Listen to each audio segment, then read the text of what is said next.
આજકાલ ઘણા બધા ભારતીયોના કેનેડાના પીઆર જોઈ છે, પરંતુ પીઆર મળવા હવે કેનેડામાં મુશ્કેલ બની ગયા છે.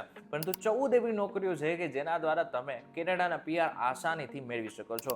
ત્યારે આજના ખાસ વિડીયોમાં આપણે 14 એવી નોકરીઓ વિશે તો વાત કરીશું, પરંતુ આની સાથે સાથે આપણે પીઆર કેવી રીતના ઇઝી મળી શકે છે એના વિશે પણ વાત કરીશું. એટલે માટે થઈને આજનો આ ખાસ વિડીયો પૂરો જોઈને જજો. Hello, ladies and gentlemen. This is your captain speaking. We'll be landing in the airport in just a few minutes. What's up guys, welcome to Way to Way. This is my name is Karan Charotra. આજના ખાસ વિડીયોમાં આપણે એક એવા programme વિશે વાત કરીશું કે જે અત્યારે કેનેડામાં ખૂબ જ ફેમસ થયો છે, એટલે કે એક્સપ્રેસ એન્ટ્રી પ્રોગ્રામ. આમ જોવા જઈએ ને તો કોઈ પણ વ્યક્તિને જે ખાસ કરીને કેનેડા ભણવા માટે અથવા તો કામ કરવા માટે જાય છે એ બધા જ લોકો માટે એક્સપ્રેસ એન્ટ્રી પ્રોગ્રામ ઘણો જરૂરી માનવામાં આવે છે. આ દ્વારા જ તમને પીઆર મળી જતા હોય છે. આ પ્રોગ્રામ દ્વારા દર વર્ષે હજારો લોકોને કેનેડામાં પીઆર મળી જતા હોય છે.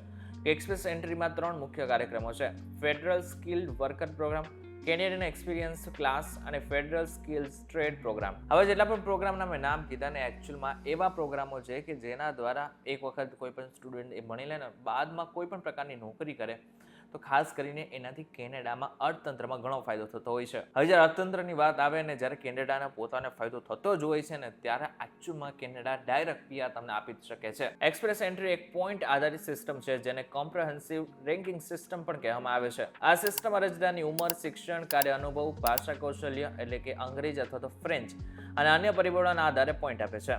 હવે જે લોકોનો CRS ઊંચો હોય ને એને ITA પણ ઝડપથી મળતું હોય છે. ITA નો મતલબ સીધું એવું થાય છે કે તમને ઇન્વિટેશન કેનેડા પોતે આપે છે.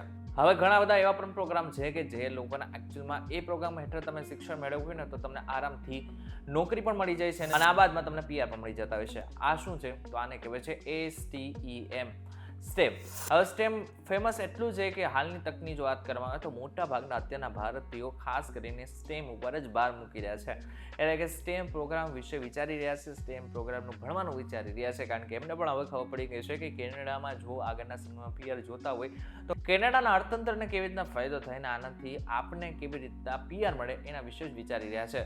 હવે વાત કરીએ એવી 14 નોકરીઓની કે જેના દ્વારા તમને આરામથી પીઆર પણ મળી શકે છે. સૌથી પહેલા એ સમજી લેજો કે તમારા એકચ્યુઅલમાં પહેલા તો સ્ટેમમાં તમારે ભણવું પડશે. એ સ્ટેમમાં શિક્ષણ લીધા બાદ તમે એવી 14 નોકરીઓ છે કે જેના દ્વારા તમને આરામથી પીઆર મળી શકે છે. જો નોકરીઓની વાત કરીએ તો આર્કિટેક્ચર અને science managers, civil engineers, cyber સુરક્ષા નિષ્ણાંતો, electric and electronics engineers, geological engineers, industrial and manufacturing engineers, આ સાથે જ મિકેનિકલ એન્જિનિયર્સનો સમાવેશ થાય છે. આ ઉપરાંત સિવિલ, ઇલેક્ટ્રિક અને મિકેનિકલ એન્જિનિયર્સના ટેકનોલોજીસ્ટ અને ટેકનિશિયન્સ પણ યોગ્ય છે. જોકે તમને જણાવી દઉં કે મહત્વનું છે કે આ બધી જ નોકરીઓની જે મેં વાત કરી એમાં પણ ખાસ કરીને તમારે એટલું ઉચ્ચ શિક્ષણ લેવું પડશે કે જે બાદ જ તમને પીઆર માટે યોગ્ય માનવામાં આવશે. વધુ માહિતી તમારે જોતી હોય તો તમે canada.ca ઉપર જઈને પણ માહિતી મેળવી શકો છો. ઇન શોર્ટ જો જોવા જાય તો હવે કેનેડાના જે પીઆર છે એ ધીરે ધીરે અઘરા થતા જાય છે, પરંતુ અત્યારે આ એક રસ્તો છે કે જેના દ્વારા તમને પીઆર ઇઝીલી મળી શકે છે. ત્યારે આ બાબત લઈને તમારું શું કહેવું છે મને જરા કોમેન્ટ કરીને ચોક્કસથી કહેજો. વિડીયો થકી જો તમને કોઈ ઇન્ફોર્મેશન મળ્યું તો વિડીયો લાઈક શેર જરૂરથી કરજો તથા આ જ ઇન્ફોર્મેટિવ વિડીયોઝ માટે વીડ ડિજિટલ સાથે જોડાયેલા રહેજો.